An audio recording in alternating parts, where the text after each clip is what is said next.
Are you an over-apologiser? Do you find yourself saying sorry in many different circumstances? Saying sorry to people on a daily basis and regularly on a daily basis? Do you find yourself saying sorry when you come to a meeting, or sorry when you give a presentation? Do you find yourself almost habitually apologising?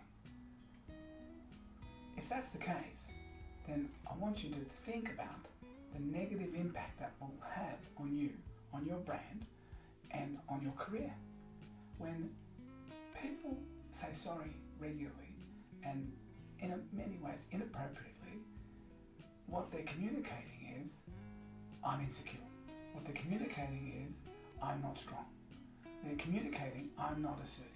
They're communicating, well, actually, I don't really deserve to be here.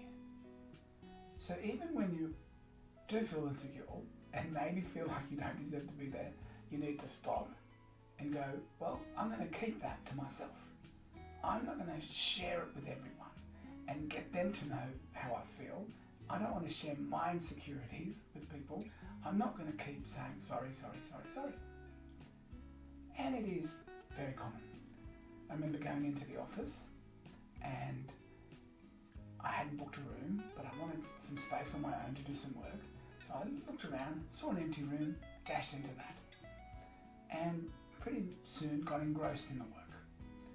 And about 5 minutes past the hour, I look up and I see 3 colleagues, women colleagues, standing outside the door, like shuffling, hesitating, wondering, looking a little bit nervous, wondering whether they're going to come in. I realised they'd booked the room, but I hadn't booked the room.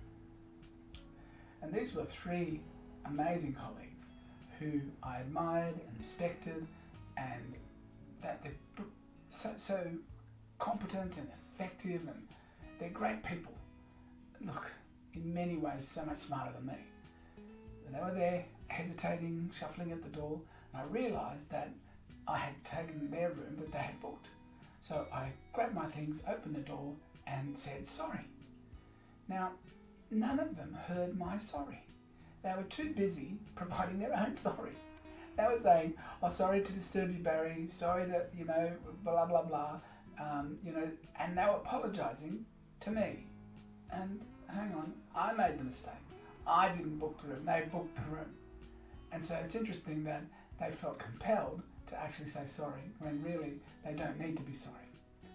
My habit, when people say I'm sorry, when they shouldn't be sorry for whatever reason, I respond to them, I go, oh, don't be sorry, be happy. I get a little chuckle, but really irks me how often people will say sorry when they really don't need to, and it's not good for them, and it's not good for their growth, their development, their career.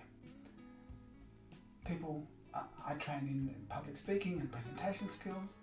How often people start their presentation with, I'm sorry for taking up your time. What? You have something valuable to give, don't say sorry, especially at the beginning of a presentation. Not a good look. Sometimes they do it in a slightly different way. They might not say, I'm sorry for taking up your time. They might say, well, it's really good that you're putting up with me. That's another way of saying, I'm sorry. Do not self-deprecate at the beginning of a presentation. It's not a good look. Sometimes I will book a meeting, look forward to meeting with the person, look forward to coaching or encouraging them or whatever, or working with them for whatever reason, and they'll come in, and I'll be sitting in my office, they'll come in and they'll say, oh, I'm sorry for taking up your time. But we've agreed. I'm looking forward to it. You have something to offer. They might say it slightly different way. Is this still a good time? Of course it's a bloody good time. We booked it. I've agreed. I'm looking forward to it. But in saying, is this still a good time? It's like saying, sorry, I'm here, just taking up space, taking up your time. So be careful. It's very common, but it has a very big impact. Without you meaning to, of course, it is polite, but when it becomes a common thing that you're doing, what it really communicates is, I'm not strong, I'm not assertive, I really am not the person you can rely on. Which is really sad, because it's just showing your insecurities. So as I said, if you've got those insecurities, just keep them to yourself. So don't say sorry, don't communicate it, because the whole world will know, oh, they're insecure when you keep saying sorry, sorry, sorry. Now, what I suggest and what works for the people I coach is some positive self-talk. So if you're going to a meeting, going to a situation, going to a presentation, I want you to self-talk in preparation. Say, I'm worthy. I have something to offer. I am going to add value to the people that I'm speaking with. When you go into a meeting, instead of going, oh, I'm not taking up person's time, go, oh, I'm here for valid. I have needs that I deserve to have them met. And begin that positive self-talk, self-worth, that you belong and you have the right to be there and to ask and to receive. Not just to give, and stop saying sorry. So self-talk is a really, really powerful thing to do. And it's particularly powerful with some people. Now, some people, consciously or subconsciously, they're really into the pecking order. They really like to feel that they're superior, that they're better or higher than other people. And so they will communicate in ways that, if you're a person who's constantly saying sorry, will almost drive you to say sorry some more. So especially those people, and once you begin to think about it, you'll know the people. As soon as with those people, I want more self-talk and more preparation.